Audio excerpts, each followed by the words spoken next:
Semana da Pan. Semana da Pan. Tudo o que foi destaque em nossa programação. Olá, sejam bem-vindos à Semana da Pan. Eu sou o Vitor Brown e apresento aqui um resumo dinâmico de tudo o que foi destaque na nossa programação. Na terça-feira, em discurso na Assembleia Geral da ONU, o presidente Jair Bolsonaro afirmou que houve politização da pandemia e rebateu críticas à política ambiental. O presidente Jair Bolsonaro utilizou o discurso que fez na abertura da Assembleia Geral das Nações Unidas nesta terça-feira para listar as medidas adotadas pelo governo para combater a Covid-19. Ele lamentou as mortes pelo coronavírus e voltou a afirmar que parcela da imprensa brasileira politizou a pandemia, disseminando o pânico entre a população. Sob o lema "Fique em casa" e "A economia a gente vê depois", quase trouxeram caos social ao país. Nosso governo, de forma arrojada, implementou várias medidas econômicas que evitaram o mal maior. Concedeu auxílio emergencial em parcelas que somam aproximadamente $1.000 para 65 milhões de pessoas. O maior programa de assistência aos mais pobres no Brasil e talvez um dos maiores do mundo. Como já era esperado, Bolsonaro aproveitou a oportunidade de falar à comunidade internacional para rebater as críticas à política ambiental adotada pelo governo federal. Ele afirmou que o Brasil é líder em conservação de florestas tropicais e que tem a matriz energética mais limpa e diversificada do mundo. Mesmo assim, somos vítimas de uma das mais brutais campanhas de desinformação sobre a Amazônia e o Pantanal. A Amazônia brasileira é sabidamente riquíssima. Isso explica o apoio de instituições internacionais a essa campanha escorada em interesses escusos que se unem a associações brasileiras, aproveitadoras e patrióticas, com o objetivo de prejudicar o governo e o próprio Brasil. O discurso de Bolsonaro na ONU foi analisado em Os Pingos nos Is. Pois é, foi previsível. Um discurso ali gravado e editado, montado pela cúpula do governo. Então, houve ali uma avaliação do momento político internacional e do momento da situação agora do Brasil. O presidente, ele fez uma defesa da imagem do seu governo e da imagem do Brasil no exterior. Não evitou nenhuma das duas grandes polêmicas do momento. As queimadas na região ali do Mato Grosso do Mato Grosso do Sul e do Mato Grosso, e também da região da Amazônia, não evitou esses dois assuntos. E muito mais do que as queimadas, ele fez ali duas observações de preocupação e que os ambientalistas se esqueceram. Primeiro, o corte e exploração de madeira, E segundo, o roubo, a biopirataria, o roubo de organismos próprios ali da Amazônia e que no exterior valem milhões porque se faz pesquisas e tudo de forma ilegal, Isso é proibido, é a biopirataria. E também falou sobre o lixo nos oceanos. Por que ninguém mais fala em lixo nos oceanos? E existe. E alguns lugares, em decorrência de correntes marítimas, estão lotados de lixo e de produtos descartados e tal, e ninguém fala mais nisso. O caso é o seguinte: o presidente colocou os pingos nos is para uma plateia internacional, aproveitou bem a oportunidade, não só os chefes de Estado e de governo que estavam prestando atenção, mas também para os grandes multiplicadores de informação, que são os veículos de comunicação do mundo inteiro. Foi a segunda vez que ele participou da abertura tradicional, a abertura feita pelo Brasil, e desta vez ele esqueceu um pouco aquele lado ali de socialismo e tal, mas sobrou aquela farpa para a Venezuela, falando do óleo derramado aqui nas costas brasileiras e que tem ali o DNA do óleo produzido na Venezuela. As pesquisas demonstram exatamente isso. E sobre outro assunto polêmico, sobre a Covid-19, o presidente mostrou ali o extrato, ou seja, o que aconteceu aqui no Brasil. Não adianta mentir. Nenhum governo de nenhum país prometeu para os seus habitantes de que ele estaria livre eternamente da Covid. Essa história ali de quarentena, blackout, isso não é vacina, isso não evita. E o presidente entregou o produto final, qual que é? Se você ficar doente, nós te daremos um hospital. E houve. Não aconteceu aqui morte à míngua ou falta de hospitais. Pelo contrário, alguns hospitais de campanha foram até desmontados já por falta exatamente de cliente. Então, houve sim uma gestão importante e boa nessa pandemia do novo coronavírus. E, no mais, ele falou o que aconteceu. Ele não teve um comando total das reações, porque o Supremo Tribunal Federal entregou aos estados e municípios. Todo mundo sabe muito bem disso por aqui. E aí ele pôde falar de um assunto que os outros não se cuidaram, que é exatamente sobre a reação econômica. O Brasil reagiu a tempo, lançou um plano bom, um colchão ali para segurar minimamente a economia do país, e só por isso a gente ainda não está com o número de desempregados bem acima do que já estamos aí em decorrência da pandemia. Então foi um discurso previsível, ali estudado, né, editado, e eu gostei e achei que é isso mesmo, era a fala, era mostrar o que é o Brasil no momento. E você, Fiuza, o que achou? É isso aí, assino embaixo aí da análise do Zé, só completando que acho que o presidente fez uma afirmação muito forte de dois valores que são liberdade e democracia. E eu acho que contém aí uma entrelinha, né, nessa mensagem, porque, de fato, no momento de pandemia, no momento em que o mundo devia buscar união de esforços, né, quem é o inimigo? O inimigo é um vírus, né? O inimigo noves fora a origem do vírus e as negligências na disseminação. O inimigo é um vírus, né?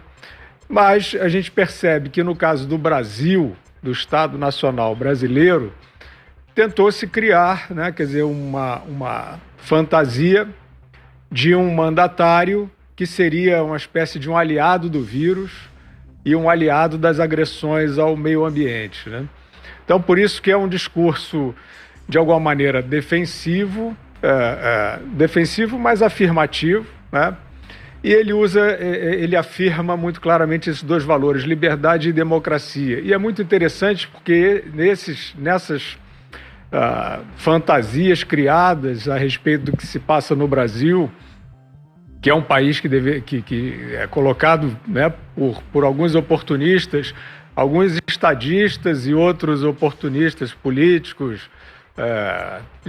ativistas, militantes em geral, tentam trazer a conotação de uma linha autoritária no sistema político brasileiro, né, no comando do sistema político brasileiro.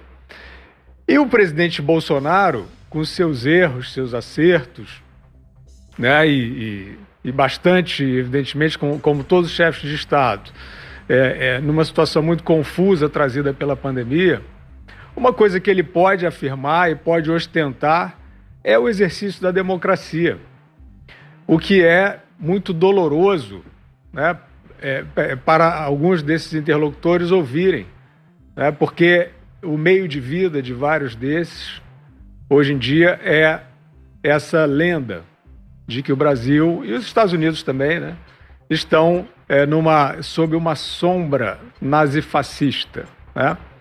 E o presidente vai lá, abrindo a Assembleia Geral das Nações Unidas, e afirma o seu compromisso com a liberdade e a democracia. Evidentemente, sobrevém o chilique geral daqueles que estão ameaçados na sua cantilena. Mas eles são desafiados pelo próprio discurso do presidente a demonstrar onde estão, nas ações de Estado no Brasil, a linha autoritária e nazifascista, ou pelo menos pouco democrática, eles não encontram, não existe, né? Então, dentro desse pacote que tentam vender para garrotear o país de uma maneira irresponsável, inclusive no aspecto comercial, aparecem essas duas narrativas, né? Um presidente que seria, digamos, conivente com a questão, ou negligente com a questão da pandemia, e conivente com a agressão ambiental vinda aí das queimadas, né? Ele demonstra ali com muita serenidade que isso não é demonstrável e deixa por hora, né, esses críticos, que não são críticos, né, porque a crítica é boa, o governo é passível de crítica e tem vários pontos, né, que podem e devem ser criticados. E a gente aqui, Vitor, acaba ficando só, né, praticamente expondo a hipocrisia, né, porque se a gente estivesse num ambiente de debate honesto, seria o momento, né, o Brasil inaugura a Assembleia Geral das Nações Unidas, seria o momento, sim, de discutir que cooperação está dando certo, que cooperação está dando errado, né? Como é que esse Estado Nacional está indo, ele vai para a OCDE, mas está fazendo o dever de casa. Mas a gente acaba ficando retido aqui para desmascarar o cerco dos hipócritas, que são, a gente vai falar aí no programa, na sequência, né? São pessoas que vivem do alarmismo político hoje em dia, vendem esse produto pirata, né? Do inimigo, do apocalipse, etc. e tal, e trazem, né? Estão hoje histéricos por todos os lugares, dizendo que aquilo foi um absurdo, não sei o quê. Por quê? Porque eles estavam lá nas suas trincheirinhas, escondidinhos atrás dos seus teclados, esperando o Bolsonaro, porque eles hoje vivem em função do Bolsonaro. O Bolsonaro é o fetiche deles. O Bolsonaro é a razão de viver desses que se autodenominam progressistas, né? E que são só uns parasitas da lenda. Diga, Ana. Bom, Vitor, é cada dia mais óbvio, né, que a pandemia, assim como os incêndios na Amazônia, desde o ano passado, agora no Pantanal, tudo isso aí agora está sendo usado como arma política. Aqui nos Estados Unidos, o candidato democrata, para você ter uma ideia, Vitor, disse essa semana que todas as quase 200 mil mortes pela Covid-19 nos Estados Unidos, todas as mortes são culpa do Donald Trump. Então a gente vê que não existe mais o mínimo de honestidade intelectual num debate, como o Fiuza muito bem colocou, que devia estar sendo colocado aí na cooperação, o que deu certo num país, o que não deu no outro, e a gente não vê isso acontecer. Eu particularmente gostei do discurso do Bolsonaro, porque eu acho que a verdade precisa ser colocada lá principalmente em relação à Amazônia, que eu acho que aqui fora do Brasil é a narrativa mais forte, né, a mentira mais forte em relação ao governo atual, aos reais números, né, como nós tivemos o ministro Salles aí colocando as verdades aí sobre a Amazônia para a gente, né, aqui fora essas verdades elas não chegam, né, na sua totalidade, e algumas notícias, quando chegam distorcidas, ainda mais nessa sociedade pós-moderna, né, progressista, como muito bem colocou o Fiuza, são parasitas, né, das narrativas e do fetiche que hoje é Bolsonaro e Donald Trump. Eu gostei muito, Vitor, porque eu acho que mais uma vez a gente tem que lembrar o ouvinte a falácia que é sempre colocada aí fora, que os pulmões do mundo estão pegando fogo, a Amazônia está pegando fogo, e a gente precisa lembrar que os pulmões do mundo não são a Amazônia, os pulmões do mundo são os oceanos. E aí a gente vai entrar também, né, no próximo discurso ali do Donald Trump depois, onde não se fala, a ONU não fala, né, dos dejetos ali que a China, por exemplo, despeja, campeão de lançamento de dejetos, inclusive alguns tóxicos nos oceanos. Eu gostei bastante do discurso do Bolsonaro, e tem dentro dessa agenda globalista que a gente vê, né, no mundo hoje, né, uma agenda marxista também. Eu gostei muito de um ponto onde ele falou não apenas da liberdade e da democracia, mas um ponto fundamental que vai muito contra essa agenda globalista, que é a proteção aos cristãos, a proteção ao núcleo familiar, né? Porque a gente sabe que essa agenda globalista marxista, ela precisa exatamente abominar a religião e quebrar o núcleo familiar. Então eu gostei muito que ele tocou nesses 2 pontos no discurso dele. Na quarta-feira, a revista Time divulgou a lista das 100 pessoas mais influentes do mundo. O presidente Jair Bolsonaro e o youtuber Felipe Neto foram os brasileiros que apareceram no ranking. O assunto foi comentado no Morning Show. Saiu a lista da revista Time com as 100 pessoas mais influentes do mundo. Lembrando que ser influente não quer dizer que você é uma pessoa super positiva, super do bem. Pode ser uma influência para o bem, pode ser uma influência para o mal, mas quer dizer que você realmente ficou em evidência nesse mundão e a revista te selecionou. Eles lançam essa lista desde 2004, a Dilma Rousseff já esteve nela em 2011 e 2012, o ex-presidente Lula em 2004 e 2010, Jair Bolsonaro esteve na lista no ano passado, está na lista deste ano, e são 2 os brasileiros que estão aí entre os mais influentes do mundo da Time, o Jair Bolsonaro e o Felipe Neto. Então vamos começar pelo nosso presidente, o Jair Bolsonaro, que teve um perfil escrito pelo editor internacional da revista, que é o Dan Stewart, e foi um perfil que trouxe alguns números negativos do mandato do presidente, não é? Os 137 mil mortos pelo coronavírus no Brasil, a definição do momento econômico do país como a pior recessão em 40 anos e também ali os mais de 29 mil incêndios na floresta amazônica apenas em agosto. Ele está ali na categoria líderes, né? Eles separam em algumas categorias. Então, Jair Bolsonaro na categoria líderes, que também tem o presidente dos Estados Unidos, Donald Trump, o presidente da China, Xi Jinping, a chanceler alemã, a Angela Merkel, o candidato democrata à Casa Branca, Joe Biden. Então, esses na categoria líderes. E temos o Felipe Neto na categoria ícones. E aí, ali em destaque, 51 milhões de seguidores nas redes sociais. Ele tem 39 milhões no YouTube e 12 milhões no Twitter. E o texto de apresentação dele foi escrito pelo David Miranda, deputado federal.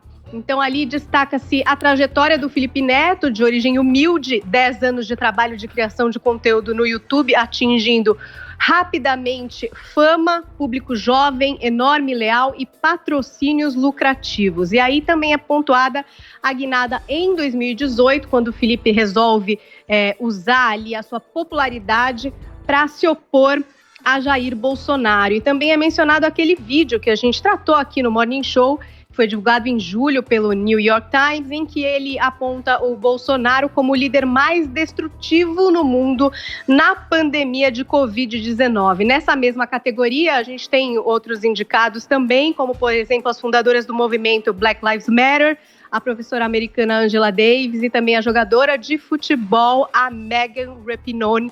Ela é jogadora de futebol nos Estados Unidos, entre outras personalidades. Adriles, de que modo o Bolsonaro e o Felipe Neto influenciam o povo brasileiro?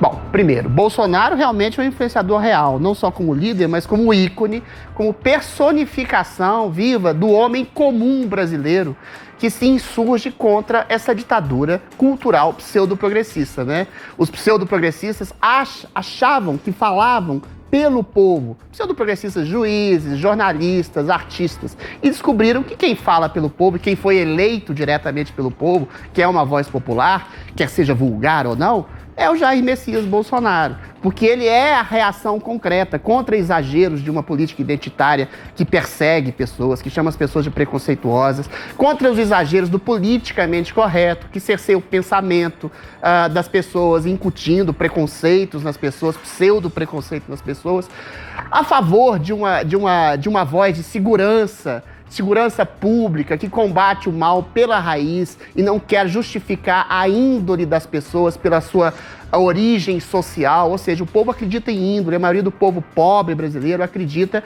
que quem faz o mal é porque é ruim intrinsecamente, até porque miséria, fome, exclusão e desemprego não faz exatamente a índole de alguém, a maioria do povo brasileiro é honesta. Já o nosso querido Felipe Neto é um pseudo-influenciador.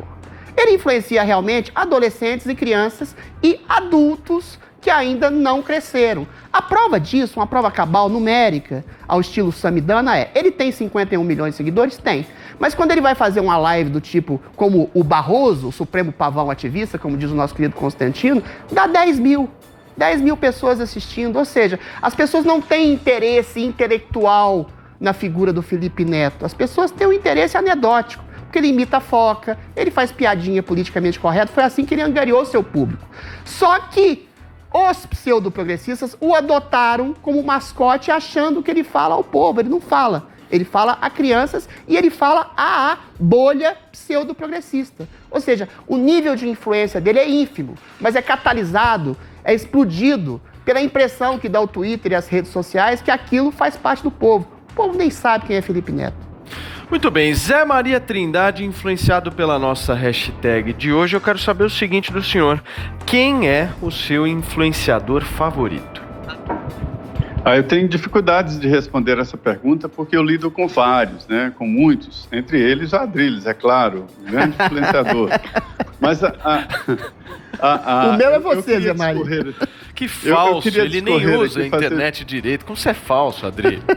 Não, Zé Maria é meu influenciador. Não uso direito, realmente. Paulo, eu queria traçar uma linha aqui porque eu me considero como o passageiro desta transformação.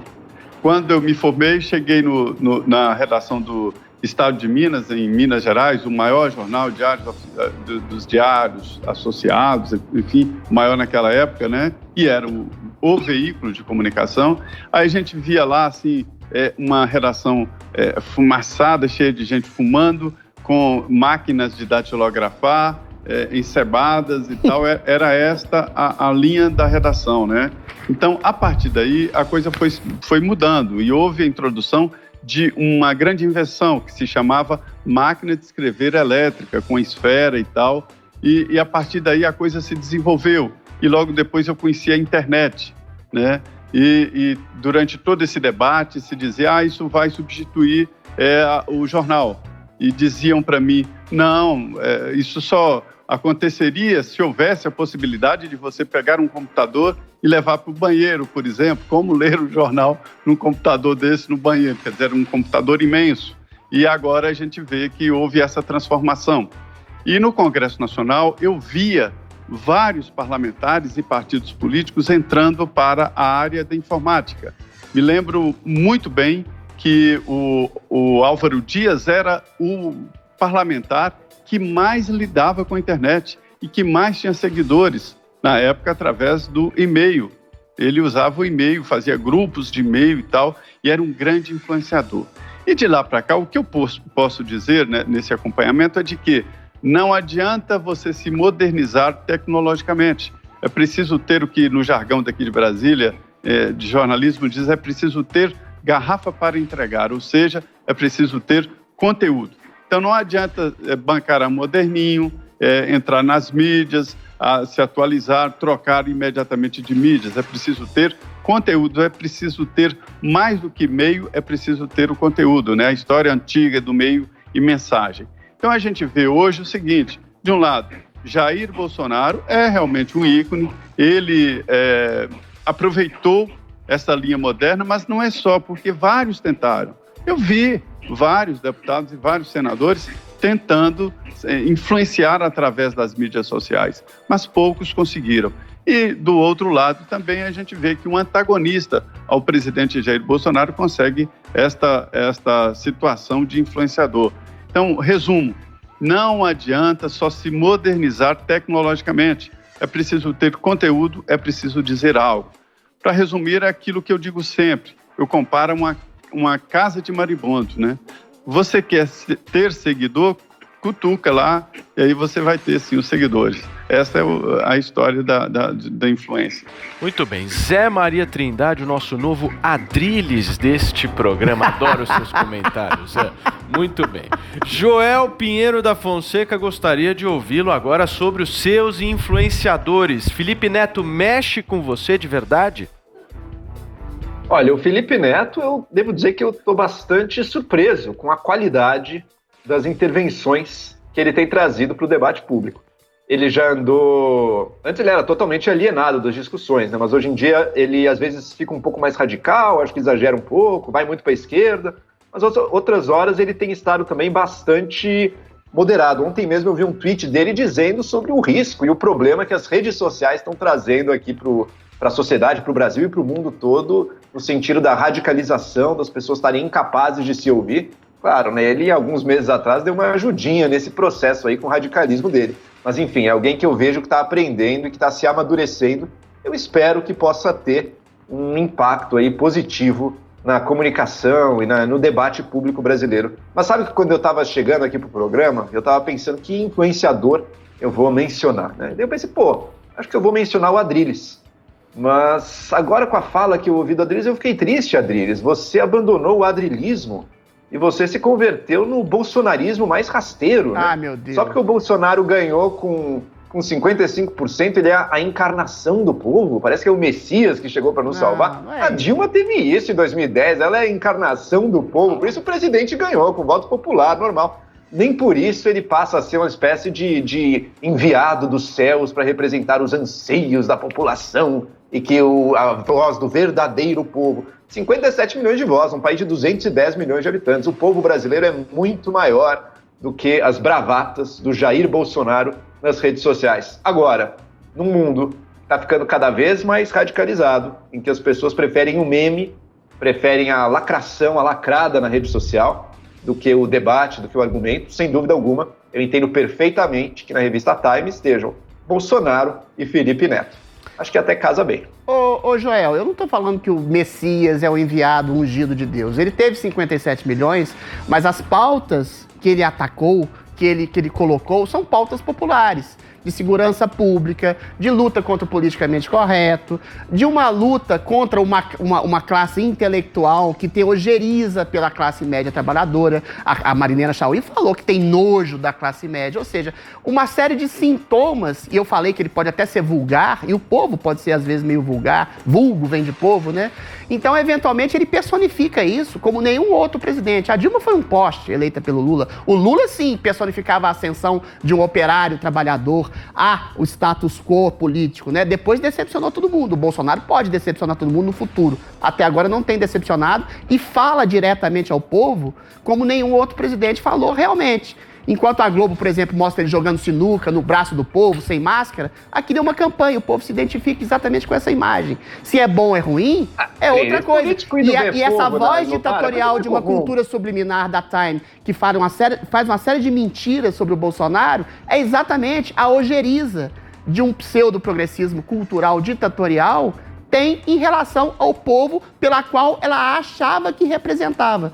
Quem acha que representa o povo hoje é o Felipe Neto. Não tem voto, não tem uma estrutura de apoio popular, mas tem a bolha intelectual e os milhões de adolescentes e crianças e adultos infantilizados que o seguem.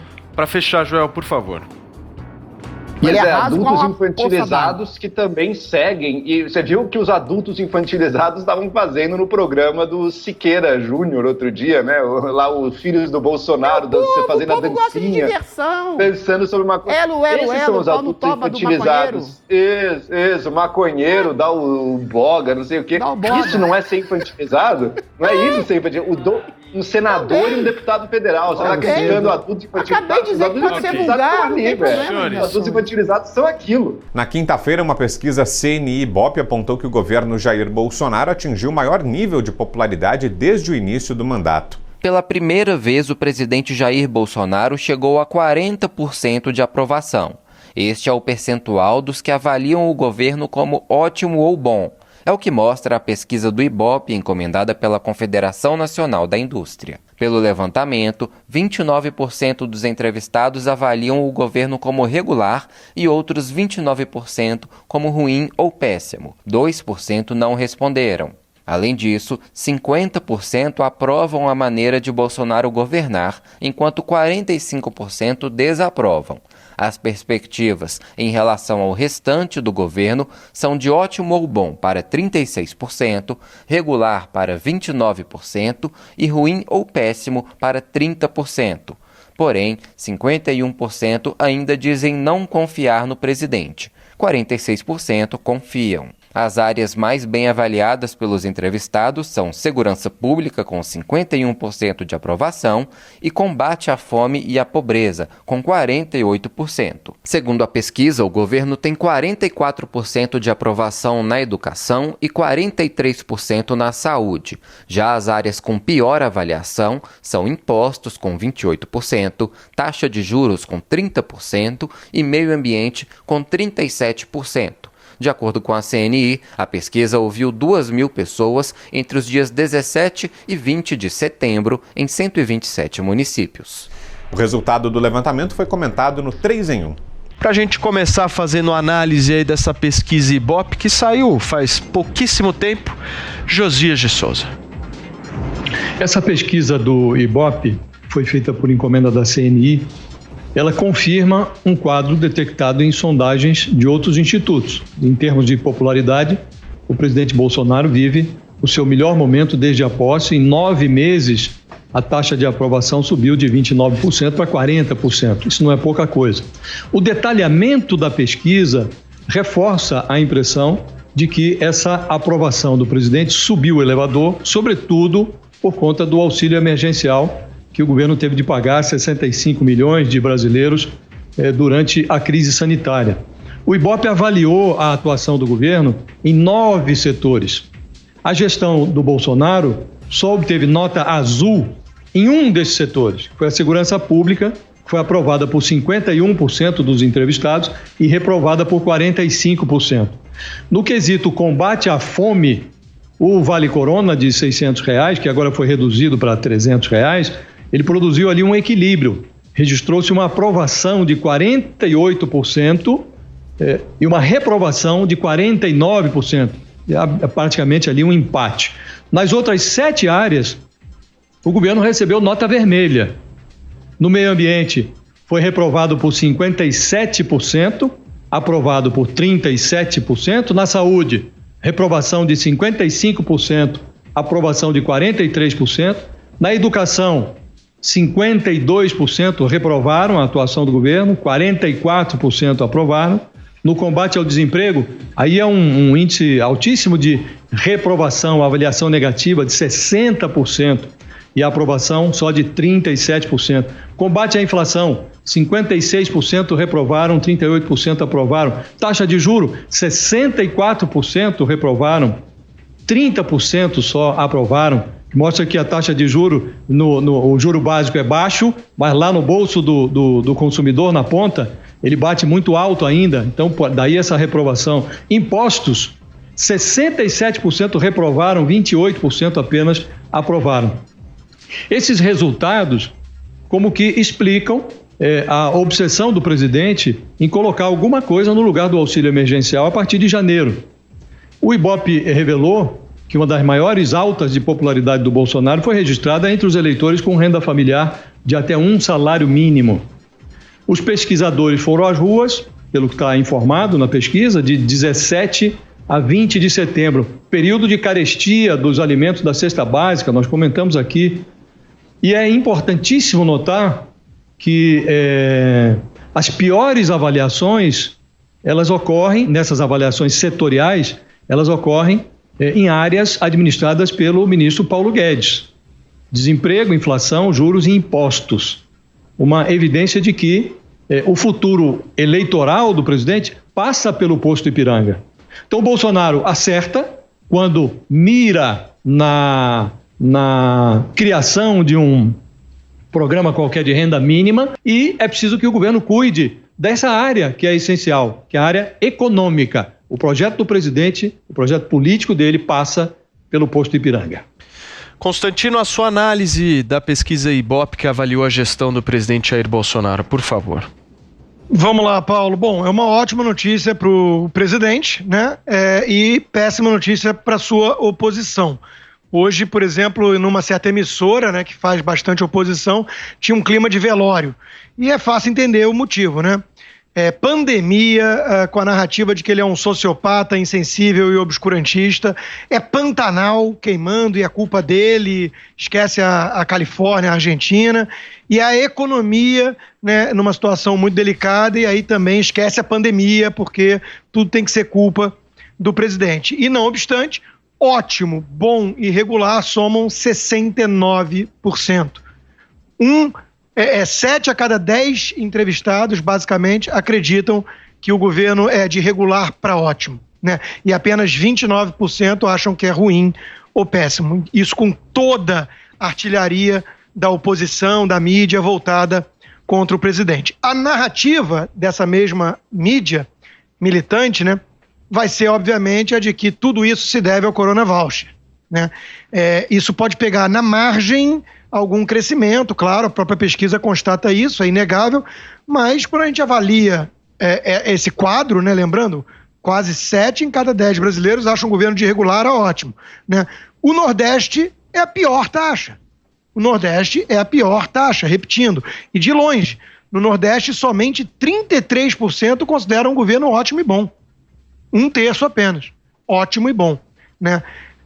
Então é óbvio que, e isso sempre fazendo a ressalva de que eu considero essas pesquisas todas bastante enviesadas sempre para inflar números da esquerda e diminuir números da direita.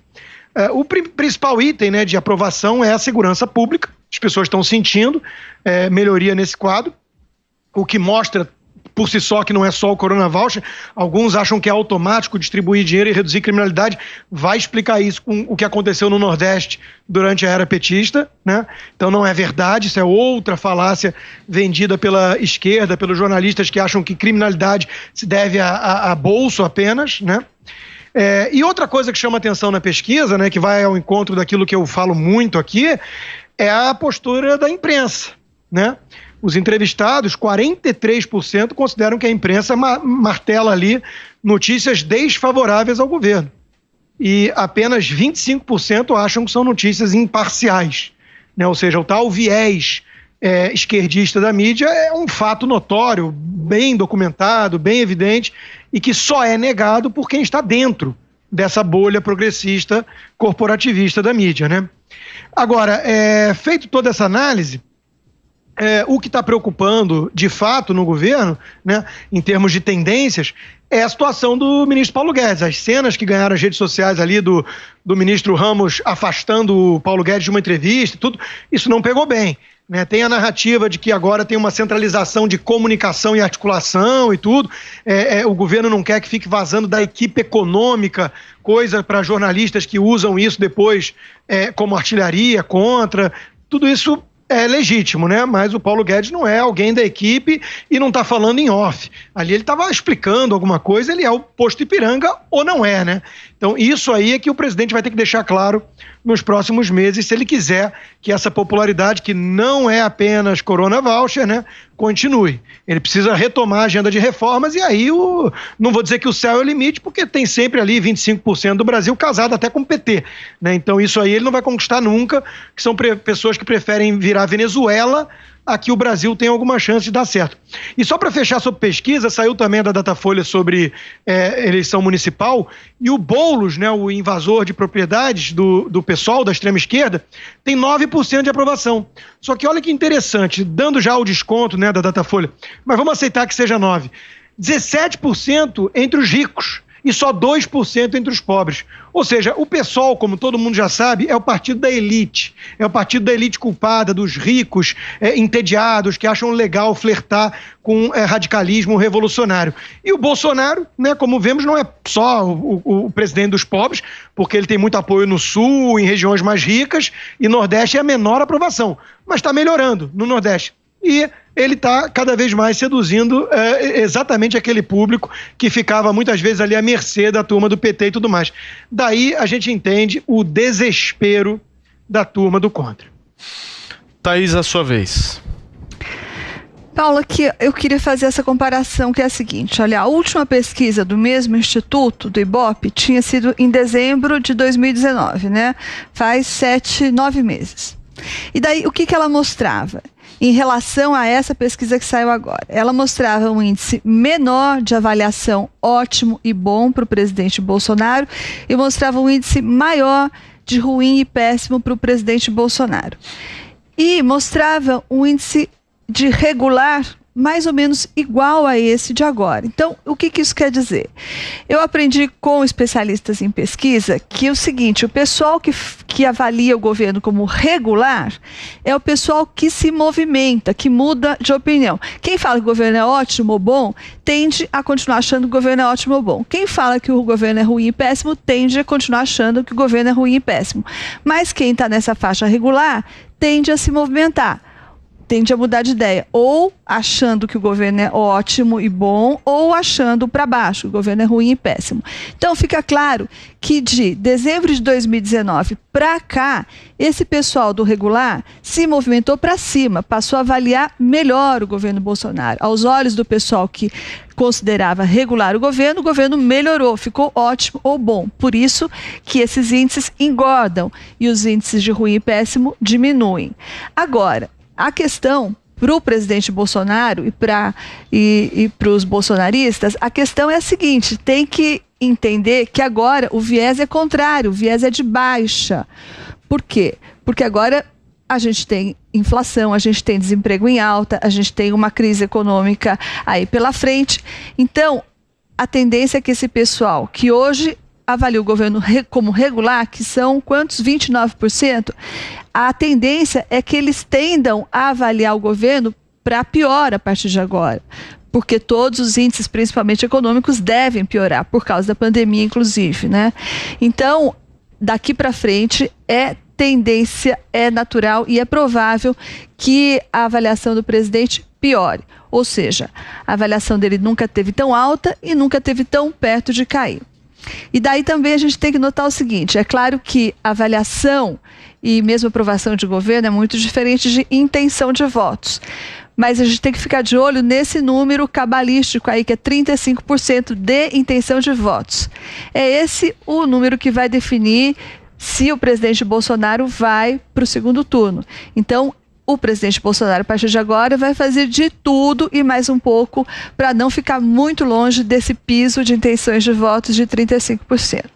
A semana também foi marcada por uma nova derrota do governador afastado do Rio de Janeiro, Wilson Witzel, na Alerj. A Assembleia Legislativa do Rio de Janeiro aprovou nesta quarta-feira, por unanimidade, o afastamento do governador, já afastado pelo Judiciário, Wilson Witzel, acusado de crime de responsabilidade. E deu mais um passo rumo a um possível impeachment do político fluminense. Numa longa votação no plenário da Casa, que aqui durou cerca de 6 horas, 69 deputados foram a favor do afastamento e deram mais um passo na direção do impeachment de Wilson Witzel. A situação de Witzel foi discutida no Morning Show. Corriqueiro, né? Joel, Witzel, ex-governador, né? Já podemos falar ex-governador. Esse papinho de governador afastado já é... Isso não volta mais, não tem volta. 180 dias fora, tudo se reconfigura, acabou, não tem a menor chance. Curioso, né? O Witzel e o de Santa Catarina também, né? Ambos eleitos aí nessa esteira meio antipolítica, vamos renovar tudo, é contra, não sei o quê. Na primeira metade de governo já se enrolaram de um jeito que não tem a menor base política e já estão dançando, caindo fora. Os não políticos já estão caindo fora da política muito facinho assim, né? É lamentável para o Rio de Janeiro a gente ver essa situação, né? Eu conheço muita gente que saiu do Rio de Janeiro, porque a situação é muito sem esperança, parece. Não está claro o que dá para fazer ali para consertar e vamos... Não dá para contar vantagem, às vezes aqui em São Paulo tem muita coisa ruim também, né? Não, tá menos. Mas, de fato, o prefeito tá e o governador correndo esse risco, né? Isso é uma coisa que é recorde, né? Olha só, vamos comemorar que não estamos tão ruins quanto o Rio de Janeiro. Olha só que belíssima comemoração incrível. Vamos lá, Não, mas dá pra comemorar, sim. Peraí. Em São Paulo você não tem 5 ex... Tem um só o Maluf. Tem 5 ex-governadores presos, um acusado, o Paes, o Marcelo Crivella também é acusado. O Maluf tá preso até agora? Domiciliar, né? Domiciliar. O Maluf tá na domiciliar. Ou seja, existe uma cultura carcomida na política do Rio de Janeiro que quem vê de fora e vê esse cenário catastrófico de todos os governadores e ex-governadores e prefeitos e ex-prefeitos enredados em processos por corrupção, que dá vontade de falar assim, não, tem que fazer um impeachment no eleitorado. Mas seria injusto, porque eventualmente você tem uma cultura carcomida no centro e na periferia política do Rio, então você você assusta, você impede que alguma pessoa bem intencionada eventualmente se lance na aventura de se jogar numa candidatura política do Rio de Janeiro. Eu vou entrar numa estrutura carcomida, corrupta, nefasta e apodrecida assim, ou seja, você cria um ciclo vicioso. Então você tem que estourar todo o sistema do Rio de Janeiro. E aí a gente se pergunta, o sistema judiciário também é leniente, o legislativo lá também é leniente, porque o executivo parece que é podre em todos os níveis. Agora, quanto ao Witzel, é um cadáver póstumo que está sendo arrastado. Pior, o vice dele também está enredado em outro tipo de acusação de corrupção. Ou seja, parece uma coisa cíclica que não acaba nunca. Quem também sofre um revés na justiça foi o prefeito do Rio de Janeiro, Marcelo Crivella. O prefeito do Rio de Janeiro, Marcelo Crivella, foi considerado inelegível até 2026 em decisão unânime do Tribunal Regional Eleitoral do Rio de Janeiro. A votação foi finalizada nesta quinta-feira, depois de começar na segunda-feira, quando foi interrompida por um pedido de vistas de um desembargador. O desembargador Vitor Marcelo acompanhou nesta quinta-feira os demais colegas e deu o 7º e último voto contra Crivella. O prefeito é acusado de, em 2018, ter usado veículos da prefeitura do município para levar pessoas a um ato político na quadra da Escola de Samba Estácio de Sá, na região central do Rio de Janeiro. E lá pediu votos a candidatos, entre eles o filho dele, Marcelo Rod Crivella. Funcionários da prefeitura também foram ao evento na quadra da Escola de Samba em horário de expediente.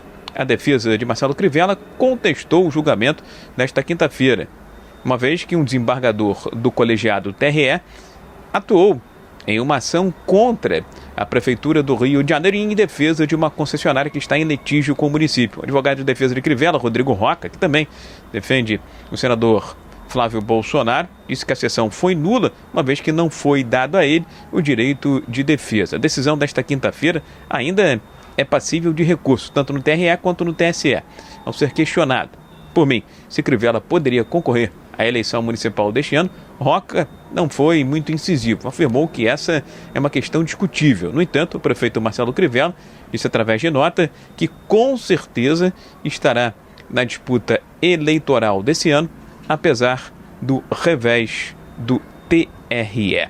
Outro assunto que agitou o noticiário foi a ida do ministro Ernesto Araújo à Comissão de Relações Exteriores e Defesa Nacional do Senado para falar sobre a visita de Mike Pompeo ao Brasil. O assunto foi comentado em Os Pingos nos Is. O ministro das Relações Exteriores defende a visita de Mike Pompeo ao Brasil e declara que a Venezuela é governada por bando de facínoras.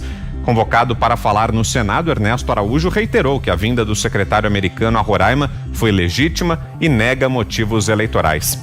O chanceler lembra que os Estados Unidos já liberaram 64 milhões de dólares em apoio aos refugiados e, indiretamente, ao programa Acolhida. O ministro destaca que o Grupo de Lima reconhece o governo interino de Juan Guaidó como legítimo e não o de Nicolás Maduro.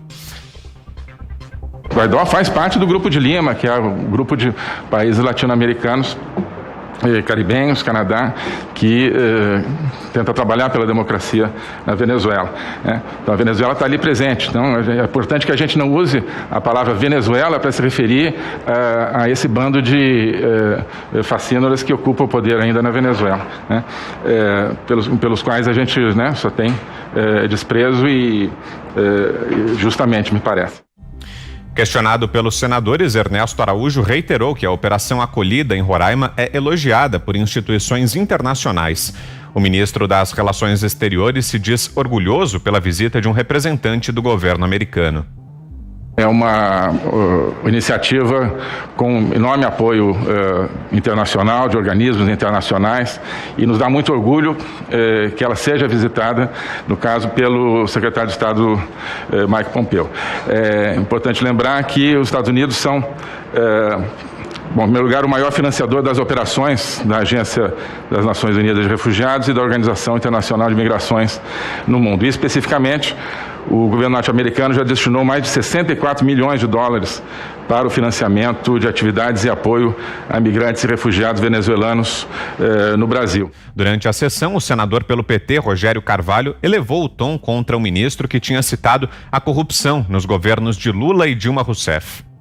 Então, Vossa Excelência, respeite para ser respeitado. O PT não é pária. E quando o senhor fala de corrupção, o senhor precisa explicar a corrupção na família do presidente. Eu acho que o respeito tem que se dar à pessoa, né? Eu não elevei a voz como o senador Rogério elevou para mim, né? Então não faltei com respeito com ninguém aqui, né? Eu que fui chamado de pária, o senhor é que me chamou de pária em volta. É o nosso governo, né? Mas num tom agressivo e com uma voz elevada que eu não usei aqui com o senhor nem com ninguém. Começo com você, Zé Maria, tua avaliação, você que acompanhou de perto aí em Brasília essa audiência pública hoje no Congresso, como foi a participação do ministro, tua avaliação, Zé? Olha, foi boa. Não era uma coisa fácil e não foi um mar de rosas, não. Isso porque o próprio depoimento dele foi requerido por bolsonaristas, inclusive aliados do presidente Jair Bolsonaro.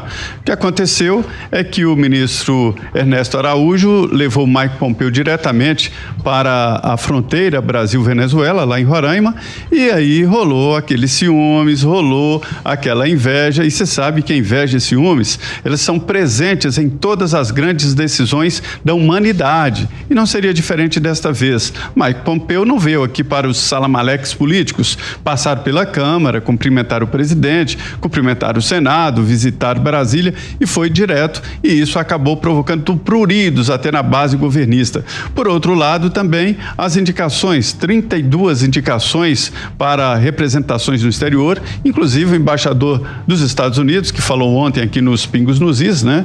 Embaixador da Argentina, embaixadores importantes, e só 2 mulheres. Aí já ganhou a antipatia da bancada feminina. Então, esse caldo ali quase levou o governo a ter derrotas em indicações para embaixadas, uma situação que nunca aconteceu.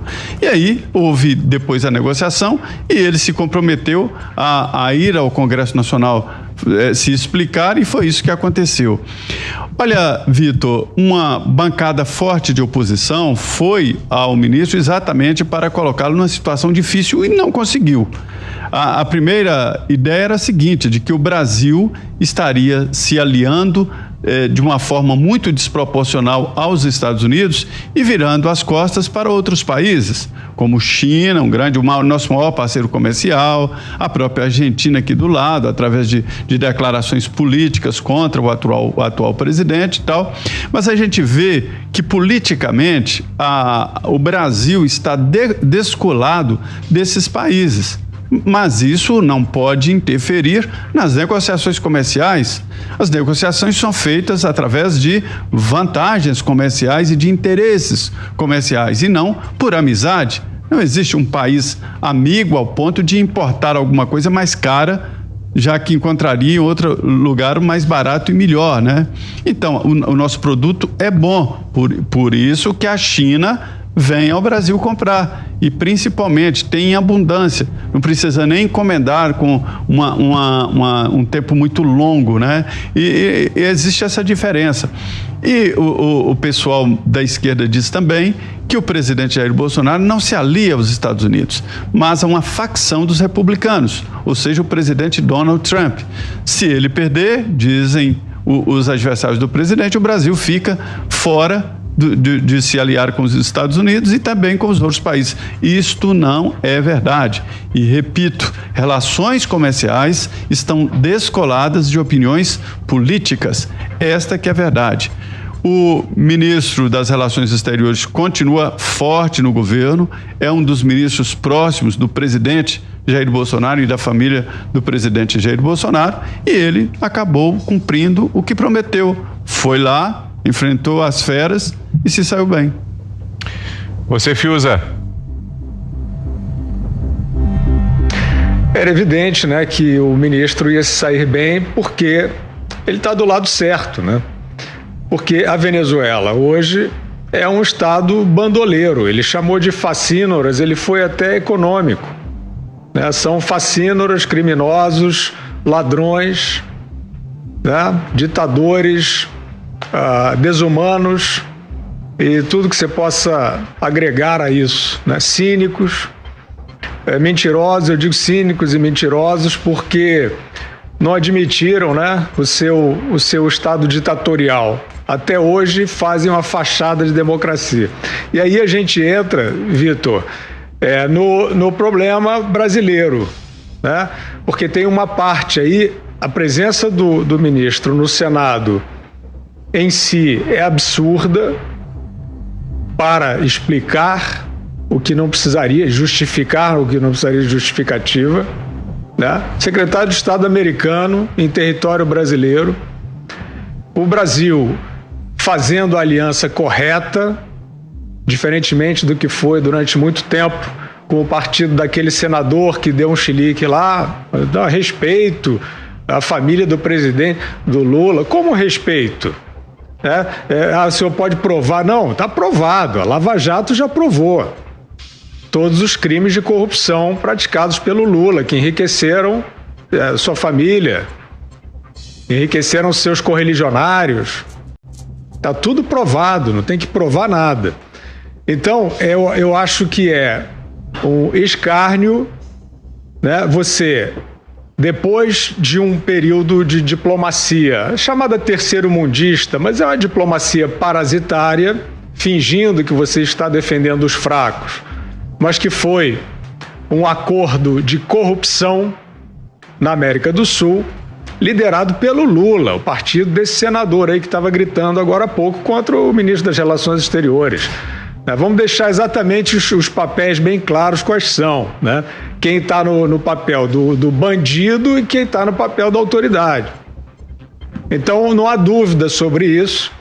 E essa aliança, a presença do Mike Pompeo no Brasil, não é uma aliança específica, ideológica, não é nada disso, é uma aliança natural de estados democráticos que querem resistir ao avanço obscurantista. E a Venezuela, o território venezuelano, é hoje um território sem lei, por conta da ditadura chavista lá instalada. Felizmente ainda tem as pessoas que querem estar do lado da lei, montando uma resistência contra isso, porque lá entra de tudo, né? É base hoje o Estado venezuelano para todos os tipos de crime que você possa imaginar, porque não há lei, não há fiscalização, não há democracia, o ditador faz o que ele quer. E a Argentina está indo para o mesmo caminho. Eu lembro, Vitor, de uma imagem, de uma fala, na verdade, que me impressionou muito, que foi uma fala proferida pelo José Mujica, ex-presidente do Uruguai, quando nós vimos cenas de tanques de guerra partindo para cima de pessoas na Venezuela. E ele, o Mujica, que é um suposto símbolo de esquerda, o progressista, essa conversinha fiada toda aí, amigo do Lula, né? Disse que o Lula não tinha outro jeito senão meter a mão, ele disse isso, né? Com outras palavras num livro até que ele escreveu, dizendo o seguinte, que o problema ali, perguntaram, mas e aquela violência, o tanque partindo para cima de pessoas? Ele respondeu, não, a culpa era das pessoas que estavam na frente do tanque. Se procurem essa declaração do fofo, do bonzinho, sabe aquele que anda de Fusca, o Mujica? Pois é. Então, esses brasileiros, o Rodrigo Maia, presidente da Câmara dos Deputados, o Fernando Henrique Cardoso, ex-presidente da República, Celso Laffer, Rubens Recupero, todos esses que montaram essa cena ridícula de resistência contra invasão americana ou atentado à soberania, eles estão fazendo a mesma cantilena do Mujica. Eles estão se fingindo meio de centro-esquerda, eles estão se fingindo que estão ali resistindo aos arroubos do fascismo norte-americano e brasileiro. Mas eles estão simplesmente, nesse caso, do lado dos bandidos. Vai lá, Ana. Bom, Vitor, primeiro o senador Rogério, né, respeitar. Ele quer que nós respeitemos quem? O PT?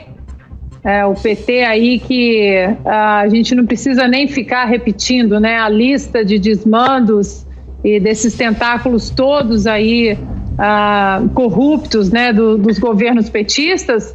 Só lembrando o nosso ouvinte, Vitor, ontem foi deflagrada mais uma fase da Lava Jato, de número 75, para investigar contratos que somam 2,7 bilhões de dólares firmados por empresas dos grupos Sapura e Seadril com a Petrobras.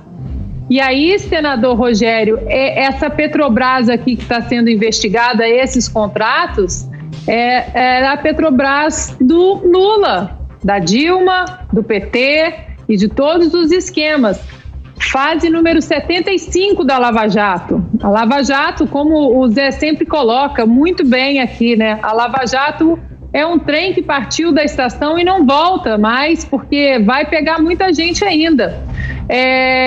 O que eu acho que incomoda, Vitor, tanto no ministro, no Mike Pompeo, no Donald Trump, no Bolsonaro, é esse jeito politicamente incorreto de dar nome aos bois, né? De colocar o dedo na ferida e de mostrar o que tem que ser mostrado sem o menor pagamento de pedágio ideológico aí, e mostrar o que tem que ser feito.